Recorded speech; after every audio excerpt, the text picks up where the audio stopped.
네, 지수는 다소 답답한 흐름을 보이고 있지만 그 안에서 또 호재와 모멘텀으로 버프를 받고 있는 종목과 섹터도 존재를 하죠. 주가 상승의 이유와 배경 제가 오늘도 투자자분들을 대신해서 텔레그램에서 열심히 찾아와 봤습니다.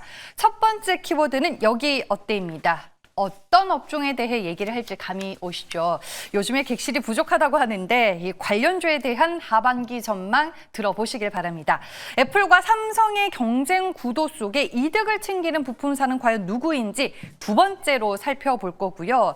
공장에서 쓰이는 로봇뿐만 아니라 병원 쪽에서도 지금 자동화가 진행이 되고 있는데 우리가 놓치지 말아야 할 산업에 대한 포인트가 있는 것 같아서 세 번째로도 준비를 해봤습니다. 첫 번째 내용 함께 보시죠. 네, 앞서 들으셨다시피 오늘 조선과 원전 쪽에서는 세론과 함께 차익 실현 매물이 나오는 모습이지만 엔터를 포함해서 중국 모멘텀이 있는 관련주들 반응하면서 이쪽으로 수급이 붙고 있습니다. 업종 순환매 장세가 일단은 펼쳐지고 있는데 오늘 중국 관련 수혜주 안에서 서부 T&D라는 종목에 대해 점검을 해볼까 합니다. IBK 투자증권에서 리포트가 나왔는데 중국인 무비자 입국 허용 찐 수혜주로 이 하반기 역대 최고 실적이 기대된다라는 내용을 담고 있었습니다. 제가 리포트를 꼼꼼하게 읽어보고 정리한 요약본이 있거든요. 같이 보도록 할게요.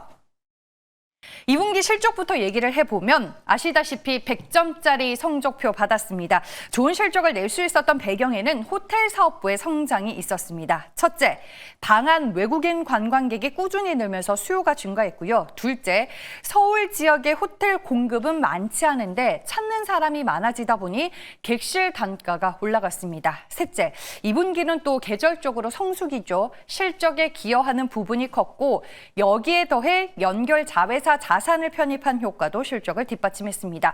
이렇게 2분기도 좋았는데 하반기에는 더 좋다고 합니다. 보시는 것처럼 하반기에는 역대 최고 수준의 실적 경신이 예상이 되고 있습니다. 그 이유는 역시나 중국인의 무비자 입국 허용 덕분입니다.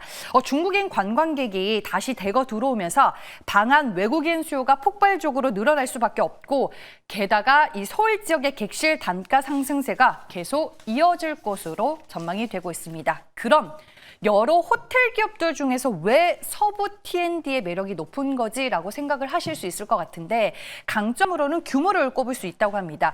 무려 1,700여 객실을 보유하고 있어서 방한 외국인 수용력이 크다라는 점이 경쟁력으로 꼽히고요. 경쟁사 대비해서 객실 단가가 오르는 폭도 크기 때문에 수익성 측면에서 한층 유리한 위치를 가지고 있습니다.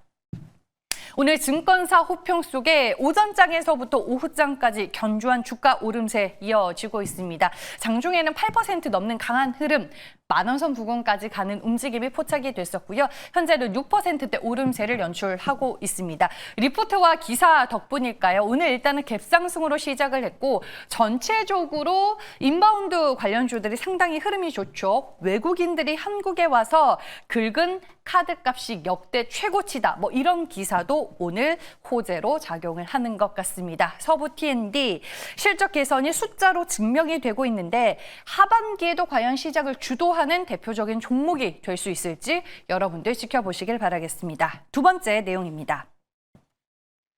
오랜만에 스마트폰 부품주 얘기를 해볼까 합니다. 파이nem텍을 포함해서 이미 스마트폰 일부 관련주들이 3일 전부터 움직이기는 했었는데 텔레그램방을 오늘 보니까 애플 폴더블 폰 출시가 삼성에는 호재다라는 제목의 기사가 났습니다. 애플이 이제 드디어 내년에 폴더블 스마트폰 시장에 본격적으로 참전을 하는 가운데 시장에서는 애플의 도전이 삼성전자에게 오히려 긍정적인 효과를 가져올 수 있다라는 분석이 나온 건데요. 간단하게 이제 요약을 해드리면 지금 시장에서 계속 나오는 얘기가 애플의 등장이 삼성에게는 위협이자 기회다 이거입니다. 먼저 위협 요인에 대해서 말씀을 드리면 애플의 기술력과 iOS 생태계가 워낙 강력한 경쟁력이다 보니 애플의 진입과 함께 고급 소비층을 끌어들이면서 프리미엄 시장에서 애플이 삼성의 점유율을 압박할 가능성이 크다. 이게 위협 요인으로 꼽히고 있고요. 반면에 기회 요인으로 볼 수 있는 건 애플이 폴더블 시장에 뛰어들면 지금껏 관심이 없었던 대규모 소비자층까지 끌어들이는 시장 외연 확대가 가능하다라는 점입니다. 그리고 삼성 측에서도 애플이 폴더블 폰 시장에 뛰어들자 삼성이 만든 이 폴더블이라는 카테고리를 애플이 인정하게 되는 것이다라는 입장을 밝히기도 했었습니다. 한마디로 폴더블 폰을 미래의 표준이라고 주장해온 삼성이 애플의 합류로 정통성을 확보하게 되는 셈인 거죠. 그래서 스마트폰 부품주는 삼성, 애플 따지지 말고 폴더블 밸류 체인을 잘 체크해 두는 게 좋을 것 같은데 오늘 관련해서 또 리포트가 나오기도 했었죠. 폴더블 밸류체인 중에서 삼성의 외장 힌지를 하는 KH바텍이 리포트 효과에 힘입어서 오늘 또 주가가 장중에 버프를 받기도 했습니다. 이거는 김은호 연구위원이 본인이 쓴 리포트에 더해서 오늘 이제 점검 차원에서 코멘트를 좀 단 것 같은데요. 중요한 부분만 같이 짚어보도록 할게요. 일단 2분기 실적 1분기 대비해서 괄목한 성장 보여줬고 2분기부터 본격적으로 반영이 된 힌지 매출의 계절성이 영향을 줬다라고 얘기를 하고 있고요. 앞으로 결국에는 전망이 더 좋다라는 건데 무엇보다 힌지 사업에서의 변화가 감지가 되고 있습니다. 기존의 플립 모델 중심이던 구조에서 폴드 모델의 비중이 커지게 됐고 지금 폴드 한 대에 장착이 되는 힌지도 3개에서 4개로 늘어나면서 매출 기여도가 확대가 되는 모습입니다. 그리고 힌지 단가는 현재 4만 원으로 추정이 되고 있습니다. 여기에 신규 고객 확보도 모멘텀으로 볼 수 있는데 현재로서는 모토로라가 가장 근접한 고객사로 꼽히고 있습니다. 아직까지 확정이 된 거는 아니지만 이번 삼성 신제품의 흥행으로 글로벌 업체들의 관심이 높아지고 있다. 이렇게 해석을 해볼 수가 있겠습니다. 폴더블 밸류체인 종목들 다 꼽아봤습니다. KH바텍은 삼성 폴더블의 이제 힌지로 들어가고 파이넴텍, 이녹스 첨단 소재, 덕산 네오룩스 BH는 모두 삼성과 애플의 공통적으로 들어가는 부품 밸류체인이다라고 볼 수 있을 것 같습니다. 파이넴텍 이미 어제부터 주가가 강한 움직임 포착이 됐었고요. 이녹스 첨단 소재, 덕산 네오룩스도 이미 미리 움직인 부분이 있습니다. BH만이 현재 구간에서는 소폭의 하락세를 보이며 1%대 하방 압력을 받고 있습니다. 애플의 폴더블 폰 출시를 앞두기 전까지는 폴더블 밸류체인은 우리가 지속적으로 점검하고 체크는 해야 되지 않을까라는 생각이 들었습니다. 마지막 내용입니다. 어제 노란봉투법 수혜주로 로봇 섹터가 등장한 가운데 오늘 또 새로운 관련 수혜주가 등장을 했습니다. 바로 JVM인데요. 병원이나 약국에서 이제 자동화 장비를 제공하는 기업으로 시장에 알려져 있는 종목입니다. 일단 노란봉투법의 수혜주로 보는 이유는 최근에 근로자 권리가 강화되는 분위기 속에서 병원 내 자동화 장비와 효율화 솔루션에 대한 관심이 이제 확대될 수밖에 없다라는 게 그 근거고 인력 부족 문제를 해결해주는 장비 수요 증가를 기대해 볼 수 있다는 게 포인트였습니다. JVM의 대표 장비 INTI FAM이라고 하는 이 장비는 병원에서 마약성이나 고가 약품을 자동으로 안전하게 관리를 해주는 시스템으로 꼽히는데요. 의료진의 이제 부담을 크게 줄여주면서 국내 병원 수요가 꾸준하게 늘고 있다고 합니다. 또 하나의 성장축으로는 로봇팔이 탑재가 된 조제 자동화 장비 MENITH가 있다고 합니다. 지금 2023년에는 2대 판매 그쳤지만 지난해에는 9대, 올해 상반기에만 이제 6대가 판매가 되면서 판매 대수가 꾸준하게 늘고 있고 하반기를 포함하면 올해는 최소 12대 이상의 판매가 가능할 것으로 전망이 되고 있습니다. 한마디로 이 JVM은 노란봉투법이라는 제도적 환경 변화 속에서 자동화 장비라는 트렌드로 내수와 수출을 모두 잡을 수 있는 실적을 충족할 것으로 보이고요. 지금 2분기에도 역대 최대 실적을 달성을 했는데 4분기는 또 성수기라고 합니다. 하반기가 또 더 기대가 되는 종목 중에 하나가 아닐까 싶습니다.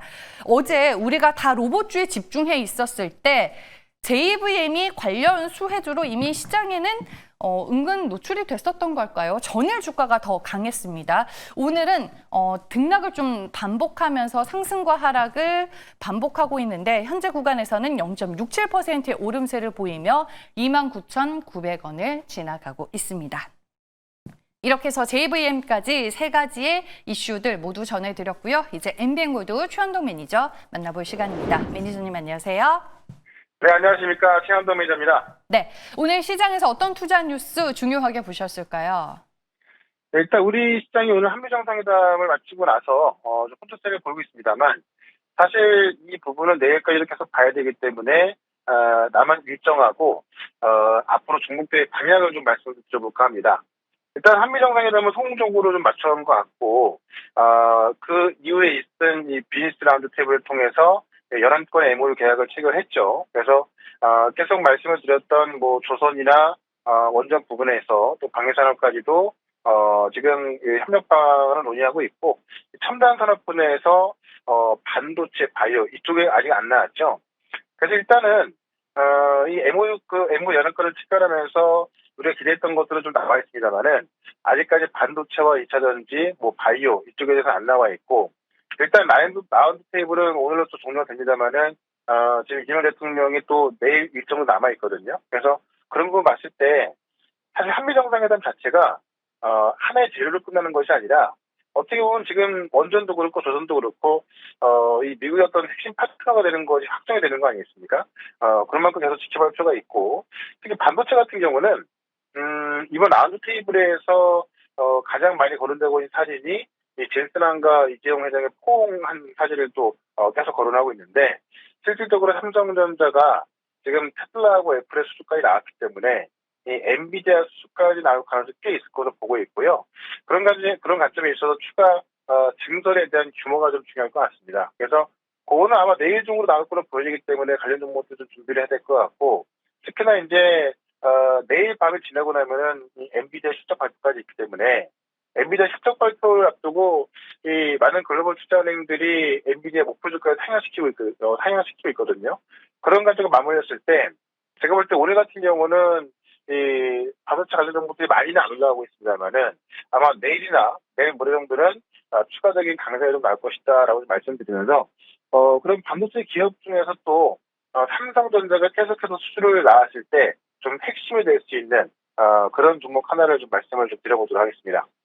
네, 반도체 쪽을 예의주시해서 보자라고 말씀을 해주셨습니다. 뭐 이미 코미코나 TFE처럼 반도체 소부장 안에서 52주 신고가를 경신해내는 종목들이 지금 나와주고 있잖아요. 네. 이 외에 최현동 매니저는 어떤 종목이 매력적이다라고 생각이 드시나요?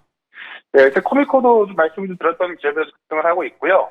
오늘 제가 새롭게 말씀드릴 종목은 지금 현재가가 가격이 35,700원인데 두산 테스나를 좀 말씀을 좀 드려보겠습니다.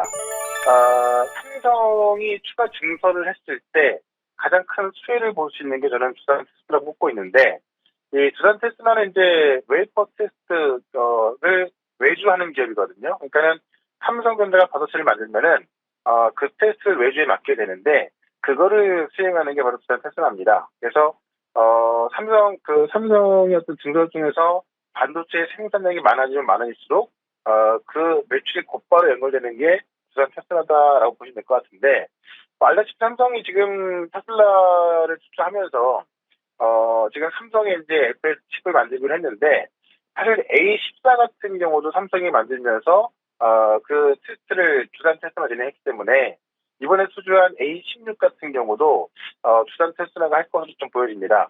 그러니까 그 전에 버전인 A14 같은 경우도 100% 두산 테슬라가 진행했기 때문에 충분히 가능성이 있다 보고 있고 특히나 애플 수주까지 이야기 나오면서 이 오스틴 공장에서의 그 테스트까지도 두산 테슬라가 맡을 수 있을 것이다라고 보고 있습니다. 다만 이제 그 시장에서 의심하는 건 뭐냐면 두산 테슬라 같은 경우는 미국에 공장이 없기 때문에 미국 내에서 생산을 해야 되는 건데 미국 내에 공장이 없으면은 두산 테슬라가 수요할 수 있겠나라는 의심이 있는 건데요. 사실 지금 반도체 같은 경우는 미국 내에 생산하고 아시아로 공급되는 물량 같은 경우는 한국에서 검사할 수 있는 충분한 조건이 있기 때문에 테스트 같은 경우는 한국으로 와서 할 가능성도 보고 있고 특히나 이제 그 삼성이 반도체를 만들고 나서 그 테스트를 미국 내 기업에 줬을 경우에는 이 반도체 스펙 정보가 노출되기 때문에 다른 외주 기업보다는 두산 테스트가 올 가능성이 있거든요. 그래서 한국에서 테스트할 가능성도 있고 아니면 미국 물량이 많아진다고 한다면은 이 두산 테스트 자체가 어떻게 보면 미국 내에 같이 또 지금 투자를 할 수 있기 때문에 그런 면에 있어서 삼성의 어떤 증설이 아마 내일까지는 나올 가능성이 크고요.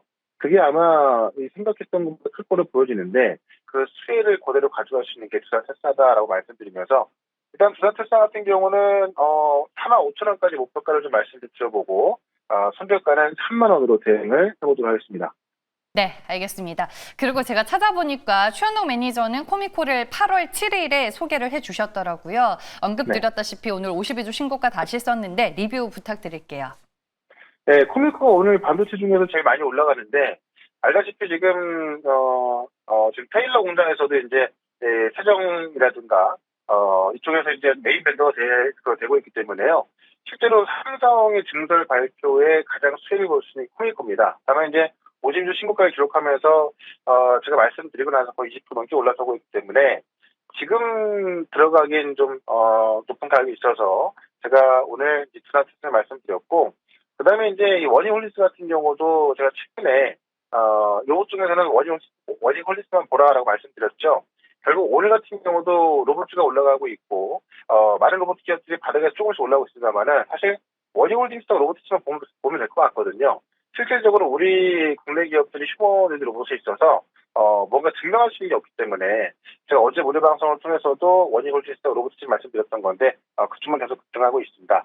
일단 워닝홀딩스 같은 경우는 목표가를 9,000원까지 좀 수정하면서 계속해서 홀딩보자라고 말씀드리면서 사실 이 한미 정상회담 관련해서 어제 올려준 영상을 좀 보게 되면은 제가 말씀드렸던 대로 그대로 가고 있습니다. 그래서 이쪽만 전략 유지한다 하더라도 추가적인 수익이 날 수 있기 때문에 유튜브에서 최현덕 검색하셔갖고 어제 영상까지 확인해 보시면 될 것 같고요. 저는 또 내일 이 시간에 또 다시 뵙도록 하겠습니다. 고맙습니다.